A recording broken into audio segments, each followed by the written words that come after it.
guys, welcome back to the LFC Transfer Room Podcast. My name's Liam. As always, I'm your host and joined again by Fimino's number one fan, Tommy Lister.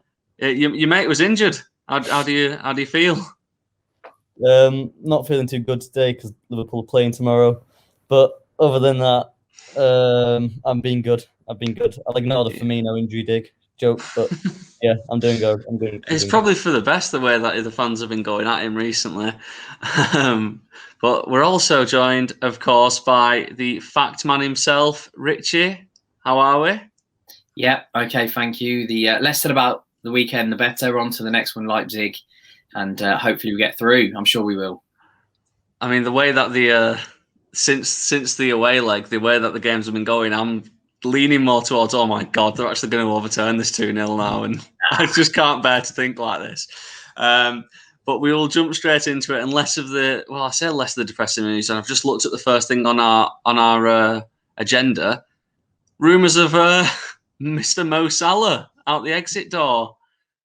I mean, what do we make of that? He's been one of the only ones who can actually say, like, yeah, I've done something this season, especially since Christmas. Richie, what do you make of these rumours? Yeah, well, they came from everywhere, really. Eurosport, Daily Express, TalkSport, The Mirror, basically saying, yeah, Mo Salah's heading for the Anfield doors. And I don't think his agent really helped that situation. And obviously it all came about, the speculation after he was substituted in the defeat to Chelsea. His agent put a full stop on Twitter again. It's so juvenile and I think childish, and it's taken a bit of a play out of Mino's playbook, really. Salah's been a superstar for Liverpool in recent seasons, but he's brilliant, and he has been linked away to Madrid and Barcelona because he's one of the best players in the world. Klopp has said, though, that there's nothing to worry about. It was always like this. His quote that I found really interesting was, "I know we have loyalty from the players." And I think Klopp speaks volumes. I don't think he will lie. I think he's quite, direct about that. The Eurosport report, though, went on to say that Barcelona have, obviously, the presidential elections. That was last night by the time we're recording this. And that almost is a little bit of a swing. We know how the Barcelona presidential elections work. They promise certain things, and that's why they usually get voted in. So that would be quite interesting to see what was said. I think Real Madrid are billions and billions, not quite billions, but millions of pounds in debt. Close to $1 billion, though, nearly almost £1 billion in debt. So again, who can afford him? That's the key question, really. Salah might want to go, but transfer market values him at 108 million at the moment. I think maybe he's slightly more. His contract runs out in 2023, so we don't have to sell him. We know that we won't be forced to sell him as well. And who's going to be able to afford him? I know one team who could, and they just happen to have a little French lad that I'd quite fancy in red. Yeah, I agree. And again, it's one of, I don't think I'd replace Salah with him quite yet because, Salah is still young. He's still in his prime. He goes underrated. A lot of people who are saying, "Oh, let Salah go if he wants to go." You have to remember that he scored 92 Premier League goals in 148 games and 36 assists. It's just incomparable. Salah's numbers go so unnoticed. I think because of that 32 goals in his opening season, he's still now the Premier League top goal scorer, and Liverpool haven't scored for about a year. So I think he's always going to be linked with a move away. Whenever we get in this slump, we're probably, not going to win the league. We might not even qualify for the Champions League. Have you only just realised? we might not qualify for the Champions League. So players are always going to be linked away. I think the thing that comes down to it, does Salah want to leave? Tommy, what do you think? I mean, Richie covered most of what I was going to say as well. So I think you're spot on that. At the end of the day, it's going to come down to the fact no one can afford him. And on that, I also on his agent. I think it's just sort of attention seeking. And equally, Salah came off early, which was the wrong decision regardless. And I'm sure he could have played on, but he was the only one in the front three that started 3 days later. So it was also, Klopp was probably just had in mind, he had a rest. And anytime anything happens with Salah or Mane, the cameras are on him straight away and everyone's desperate to, force a story like he's going to leave and stuff. And I think that quote from Klopp that you've just mentioned about his loyalty, I'm sure that, like you say, Klopp's not going to say that for no reason. And I can't see him leaving, definitely in the summer. I think we'll have at least one more season. I'm not worried about him leaving, personally. Yeah, it just stinks of the whole like the aftermath of that Burnley game. Was it Yeah, when yeah, Salah yeah. should have squared to Mane, and then Mane ended up getting subbed, and he was fuming, and everyone's like, "Oh, well, there's a rift between the two. Mane wants to leave." It just stinks of that kind of situation, and it's something in terms of like players leaving if we don't end up getting top four. It's something that I tweeted about, like jokingly tweeted about at the beginning of this sort of slump, and now I'm thinking like, oh God, is this going to happen? Players, are we going to have like a mass exodus? And then I'm thinking about it. Well, no, because of the type of people that Klopp goes for, and the atmosphere around the club as a whole, and the sort of just how much of a team they are. Like I can't see like someone wanting to leave just because of one slump. Like Hazard went through a lot of slumps for Chelsea, and he only left like 2 seasons ago. So, and we've got like a team of world-class players who are still, a lot of them yet to come back, haven't been playing in the natural positions. Things can only get better for me next season. And I think, like Klopp said, if they want to leave, let them. But being realistic, I'd like to think they'd stick around. Sorry? Ideally, don't let Salah leave. Even if he wants to. Just chain him into the basement. He's not... Yeah, ideally. But it's like, if you don't want to be here, then fine. You know, Liverpool were here long before Salah, and we'll be here after him as well. But we do replace people surprisingly well. I thought we'd never get someone better than Suarez, and although Salah's maybe not technically better, it's sort of a valid replacement, and it happens with everyone. So yeah, he's put on. Again, it might, I think Salah is miles better than Suarez.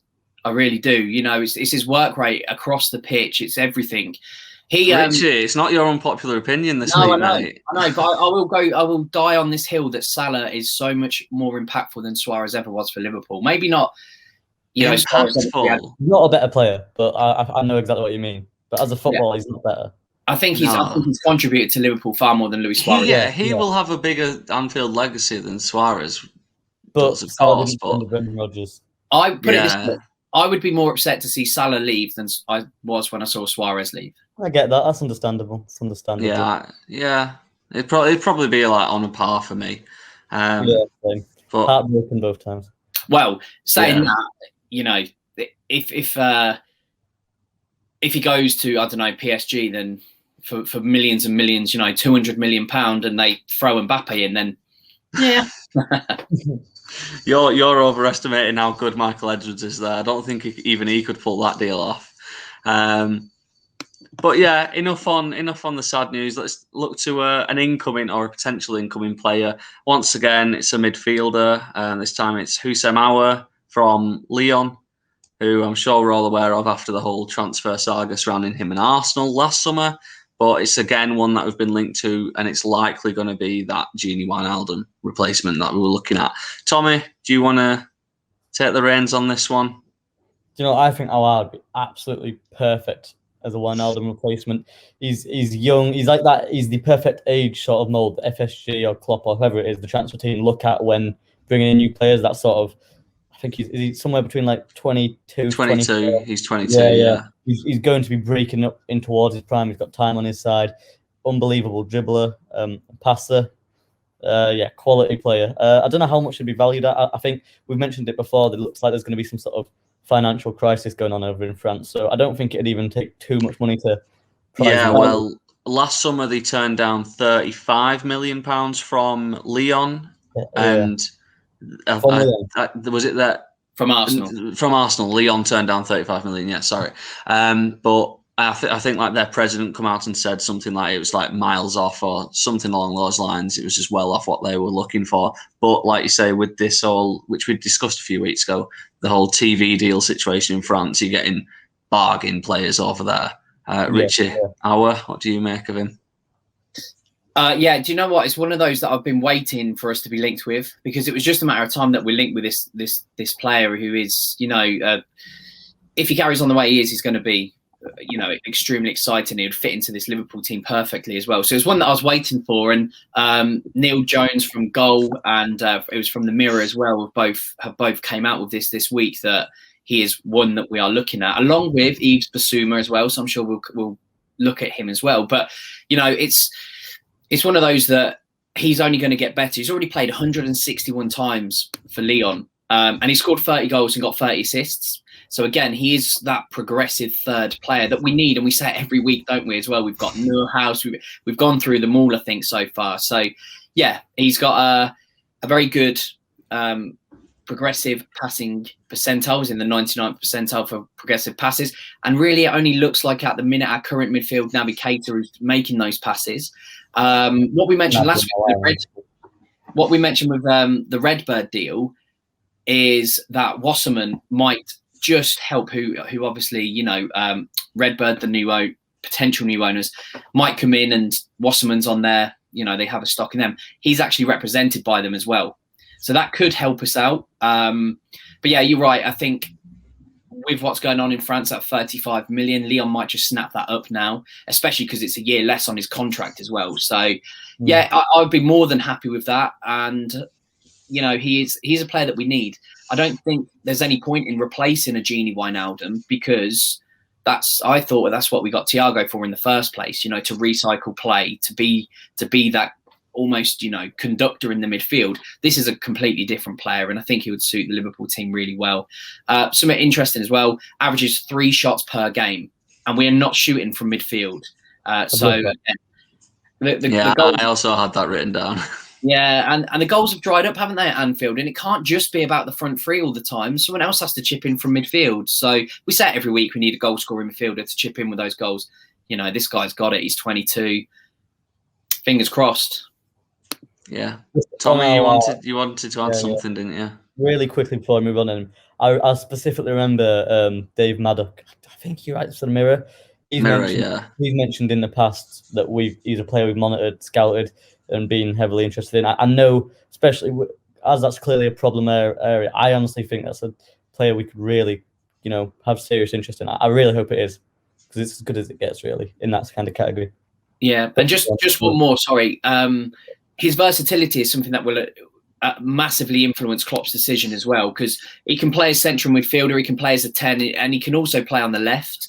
So that versatile midfielder is exactly what Klopp likes. We know he likes versatility in his players. Yeah. It's you mentioned obviously the sort of these sort of like a progressive type of midfielders that we've discussed, Richie. And when I was looking on FB Ref before we started recording, he was actually one of the players that he's like compared to. They have like a list of 10. Rodrigo de Paul was one of them, and I was like, oh well, there's last week's. And then obviously, like you say, he's pretty similar to Neuhaus as well. I think he's probably a bit more direct, likes a shot, like you said as well, obviously. And Tommy, was it last week when you said about like we need basically like someone like Coutinho who's just going to be pinging them in, like that's how. Yeah. But we'll move on from transfers now to the questions, or just basically what again, same as last week. It's just been one question that we've been sent, worded in about 100 different ways. Klopp out, essentially. Yeah. I hate him. I've had enough. By the way, no one take that little segment of me saying Klopp out and put it out no context Liverpool or something like that. Okay, I don't want Klopp out, for the record. This is what the fans have submitted to us. Richie, what can you say about this? What you do, Richie, I've just realised that I've said that, and I've realised there's audio listeners who won't have seen my facial expression. I was joking. Yeah, there's an eye-rolling sarcasm in there. So yeah, let me just so we're not making it up, let me throw a few things out there. The exact same thing happened with Klopp at Dortmund in his last season. Not playing players in their position has been a problem. Using the same team and formation over and over again has caused certain players injuries. A manager who keeps throwing out the same system over and over again and losing isn't the right man for the job anymore. And they're the mate, what are you on about? And they're the replies that we've obviously looked at from Twitter. Now, there's two ways. Yeah, and there was loads of them. We just picked up a few there. I've picked a few of them. And now, obviously, Twitter goes mad, and the BBC 5 Live phone in as well, and TalkSport, they all go mad. And, you don't have to look very far. I'm convinced, like, TalkSport and all that, just hire people to ring in. Like, can you do a Scouse accent? Come ring us and say Klopp out or something like that. There's no way they're real fans. So I asked quite a few people. There's two ways in which I'm going to look at this. And I'm going to focus on why Klopp shouldn't be sacked. First, I don't think I really need to swing it. Remember that no arguments. Liverpool were top of the league on Christmas Day. This is not a bad season. It's a dire 3 or 4 months. It is awful. I completely agree. But where people were saying it's the worst Liverpool side they've seen, or this is the biggest underachieving Liverpool side they've seen, and it's 4 months where we are in a COVID pandemic, where we are playing 3 games a week. We have now 21 different centre-back pairings. This is not on Jurgen Klopp. Jurgen Klopp has, again, the earliest title win in history, the most home wins won in a row, the fastest to 30 victories, the most victories in a Premier League season type of Manchester City. There's no one in the world that could do that for Liverpool. Jurgen Klopp has. For me, even if Klopp finished 17th this season, I would back that man for the next 2-3 years because he is still the best thing that's happened to Liverpool Football Club in about 30 years. I would also get rid of every single one of those players before I got rid of Jurgen Klopp. And that's the way I see it. Because Dortmund learnt their lesson when Klopp left, and they've never managed to regain whatever they had before. It's now not a 2-horse race between Bayern and Dortmund. You've now got Leipzig in there, Mönchengladbach in there. They've not managed to find a manager like Klopp since, because there isn't anybody like Klopp. And Liverpool would be in the same position. So which leads me on to my second point. I did tweet quite a few people saying, and replaced by who? And that was put in the group chat. It was literally just a whole page of me. Yeah, my notifications was just your Twitter account saying replaced by who, replaced by who, replaced by. I was like, what is he doing? And I realised, obviously, a couple of people didn't reply. I don't know, but it needs to be somebody. Fair enough. But a lot of people replied. Well, yeah, it's going to be somebody. We're not just going to go out there with no manager. What's that about? Which leads me to my second point, Steven Gerrard. Now, obviously, at the weekend, I'm so happy for him. He's lifted the title. He's stopped, the rot for Rangers. Really happy. He looks like he might go invincible and hope he does. However, Steven Gerrard, I personally don't even think would want to replace Jurgen Klopp right now because he's not finished at Rangers. Brendan Rodgers went over to Celtic and did a treble. You're not telling me that Brendan Rodgers, Liverpool fans would want Brendan Rodgers back. So it's the same idea. Gerrard's done less than Rodgers, but people want Gerrard back. Also, do people not remember what happened with Frank Lampard at Chelsea? It's too soon for Gerrard. I'd love nothing more than to see Gerrard as a Liverpool manager, lifting the Champions League, lifting the Premier League. But it won't happen yet. So again, we need to get out of this idea that Gerrard is seen as our saviour because A, I don't think we need saving. And B, he's not quite ready yet. Let's not rush it. I mean, let's look at C as well, though. Like, obviously before my time, but one manager and change that loads of people put that whole rut of the 90s on was Souness, who did he not come from Rangers? Managed at Rangers, probably won a league, came to Liverpool, absolutely collapsed the club for a decade and only really picked back up again once Houllier took over. Yeah, absolutely. I'm not saying Gerrard would do the same thing. But no. Let's learn from our mistakes. You have to learn from your mistakes, as Dortmund have learned from their mistakes as well recently. Something else really quick that I want to point out. Jurgen Klopp has a 60% win ratio as Liverpool manager. That is higher than Benitez, who had 55, who's obviously seen as a legend, and quite rightly so. That's more than Bob Paisley, who had 57%, and again, a Liverpool icon. And more than Dalglish, who had 58%. Jurgen Klopp is one of the most successful managers. It isn't a rotting season because Klopp has lost his head. I get the frustration and I get the midfield playing in defence. I completely understand that. But for me, there is no one better. There is no one better than Jurgen Klopp to lead this team out of the rut. Tommy. I do think that it is not even worth entertaining, at all. The way I'm entertaining myself here, but there's not even a doubt in my mind that I don't think anyone even truly believes it themselves. I think it's just kids being dickheads on the internet. But I will pick up on something you said, that some of this, although Klopp is the man, the way for the way forward, I do think that he is to blame for some of this. Injuries definitely deserve our title race. Yeah, for the people who are listening on Spotify, they wouldn't have seen mine and Tommy's face when you said, "Oh, Klopp's not to blame," and we've all just kind of went, he is a little bit, though. He's not faultless. He's not entirely faultless. And I think my only criticism of Klopp in his sort of whole tenure here has been the fact that I think he handles his substitutes poorly.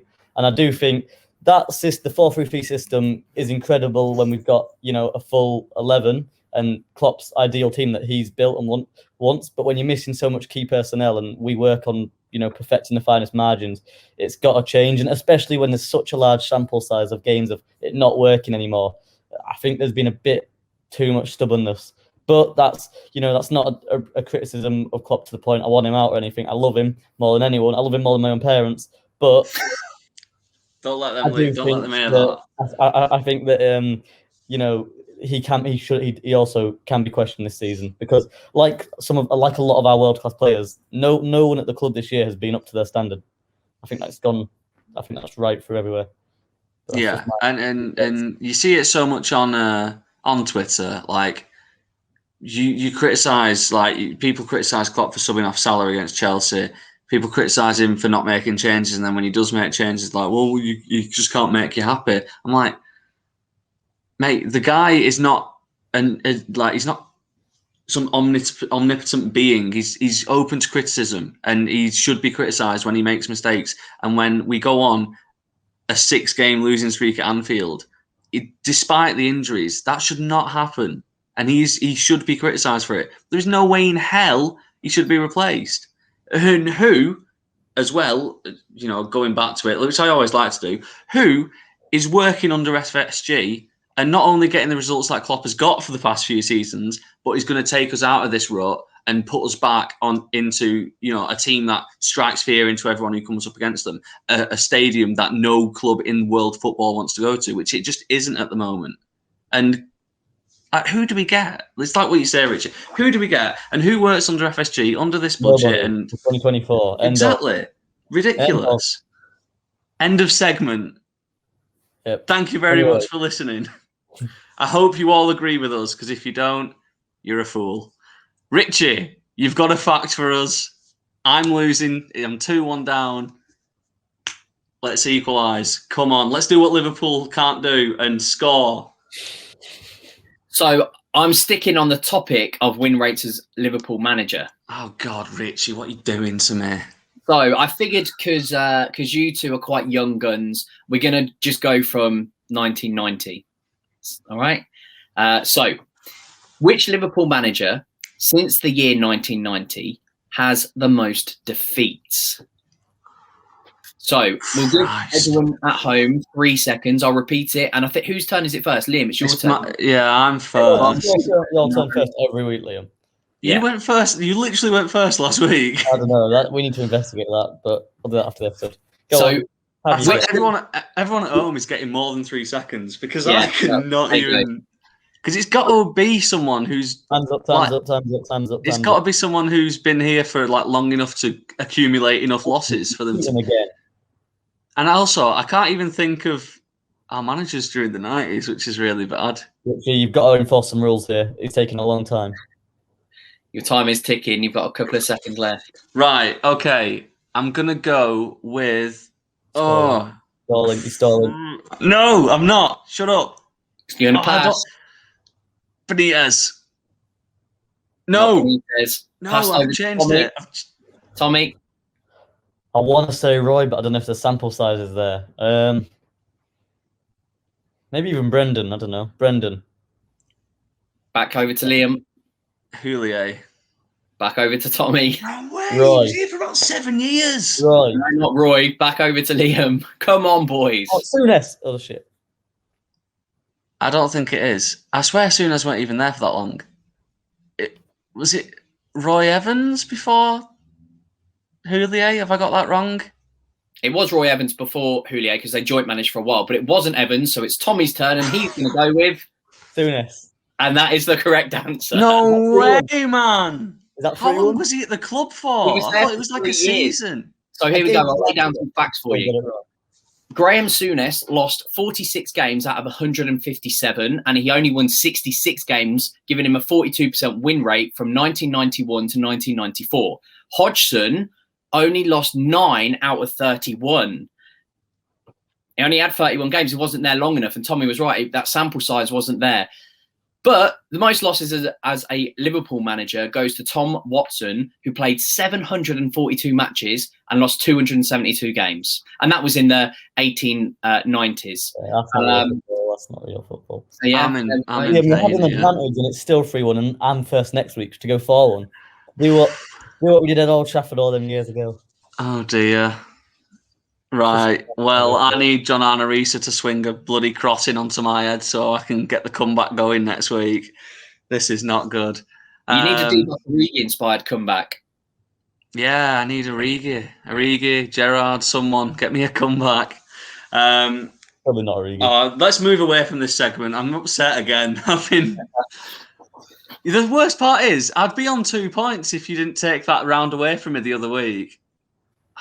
Honestly, I can't believe this. Tommy, it's your unpopular opinion this week. Let's move on from that absolute travesty. Right, well, in true me fashion, it's about Fimino. And I'm not too sure how unpopular this actually is. But for this season, although players are returning, so it might be sort of becoming outdated already, I'd like to give Fimino, or have Fimino as an option in midfield, as the 8. But you have to be smart at doing it. Origi can't do it. Sturridge couldn't do it, and they're two strikers who were at one stage very, very good strikers. I personally don't think that if you stick Harry Kane in there, or if you stick Robert Lewandowski in there, they can lead a press. So Firmino for me is important because he vacates that space for Salah and Mane to run into. I think if you put an out-and-out goal scorer in there, you lose that. And no, I hate that opinion so much. It's such nonsense. How many times does the ball drop and you're like, where's Firmino? And he's stood 30 yards out chilling with Thiago. Like, you get an out-and-out striker in the box, put Firmino out dilly-dallying around in midfield where he wants to be, and I think it could work. He'd love it. He spends half the time in a game there anyway. Literally, I looked at his average positions for the last few games, and he's stood next to Wijnaldum. But he's not. He's playing. You're saying he plays as a 10, and I agree. I don't think he goes any deeper than that. He can't go as 10. I don't think he can. How could he not? Because I don't think anymore he's got the legs for it. He's not got the legs for a box-to-box. He can barely, like you've said, he's just chilling with Wijnaldum because he's not getting up the pitch. To be a midfielder is completely different to be that deep line attacker, as in that false 9. He leads the first third of the pitch. I don't think he can lead the whole pitch. He doesn't need to lead. There's people in front of him still who are going to lead it. But that 8 is further back up my point. Box, isn't it? That's the Gerrard role. That's your that's almost your Kante role. Firmino isn't that. Richie, Gerrard's not played for Liverpool for 5 years. Get over it, man. Slightly more. But. Just to 6 now, isn't it? reinforce my point slightly further before we wrap things up. I don't know the specific numbers, but I remember ridiculous stats maybe last year, the year before, where, and obviously it was a joke about him being a defensive striker when people, use that against him somehow. His tackling numbers were higher than certain centre backs. I was about to say that he can tackle. He can put the shift in. He's got the gritty hard work about him. I'd love it. Plus, you say Firmino can't do the box-to-box role. How many times do you see him tracking back wingers and tackling people in his own third? That's not all game. That's not all 90 minutes. That's a rarity. Same as when Salah did it the other day, and everyone said, "Oh, look, even Mo Salah's tracking back." It was once. But that's called position. If he's in the 8, he's going to be doing it more. Yeah. Exactly, and that's what I'm saying. Has he got the legs to reposition himself? Yeah, of course, he's got the legs. He's constantly running. He's just not in the box, not in the opposition box. No, he's not even getting in the opposition box at the minute. And you mentioned we've got players coming back, and you're like, oh, Origi couldn't lead the line. We don't need him to. Diogo Jota on the wing, Salah or Mane up top, and then sorted. One of them 3 can lead the line and compress together, and Firmino can play behind them. I'm not having it. Bobby needs to stay at a 9. He can't go anywhere else. Tommy, you've divided the hosts here, and I don't know if we'll be back next week. In all honesty, find out next week when we've got a brand new host. Take an audition. Yes. Send in your audition tapes first. Brand new host. Co-host. This is a mutiny, and you're not coming back. I meant to say co-host. I was on about Richie. Right. I was going to say. I'm backing up Firmino here as well, and you're still going against me. But no, Liam, you're spot on. We are definitely going to wrap it up there because I don't think me and Richie are going to agree. I think I'm going purple. Yeah, definitely. Let us know in the comments. Let us know on Twitter. And let Richie know that I'm right, everyone. So thank you. Because your hands would be on Richie's throat right now. All the way. Well, thank you everyone for listening. Thank you for entertaining our argument for this final, whatever it's been. It feels like about 10 minutes, but I don't think it's been quite that long. And until next time, bye-bye. Bye.